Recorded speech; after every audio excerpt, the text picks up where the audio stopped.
Государственной Думе состоялась презентация города Грозного, столицы Чеченской Республики, в статусе «Культурная столица России» 2025 года. Культурная столица текущего года рассказывает о своих достижениях, о своих планах, которые она собирается осуществлять в рамках статуса «Культурная столица текущего года». Город Грозный, столица Чеченской Республики, крайне ответственно подходит к реализации статуса «Культурная столица». Формирован план из десятков, даже сотен мероприятий, как культурного содержания, так и делового, спортивного, просветительского. Очень много инфраструктурных объектов будет введено в 2025 году и в городе Грозном, и в Чеченской Республике.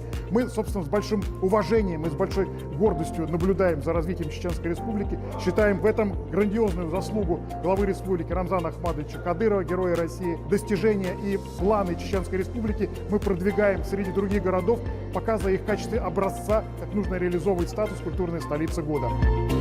Все это стало благодаря на тот момент министру культуры Айшат Рамзановне, которая проявила инициативу, и мы стали участниками данного конкурса. И вот по результатам мы являемся культурной столицей 2025. Нам есть чем гордиться, нам есть что показать, нам есть что презентовать. Благодаря тому курсу, который задал наш глава республики, а благодаря той работе, которая проводится в республике, мы смогли презентовать наш город Грозный на достойном уровне. И сегодня, соответственно, проводится ряд подобных мероприятий. Мы можем показывать, демонстрировать то, чем сегодня славится и гордится город Грозный. В этом году у нас запланировано очень много мероприятий в рамках года культурной столицы, и мы ожидаем еще больше приток туристов, потому что сегодня интерес очень повышен, и к концу года я уверена, что процент вырастет еще больше.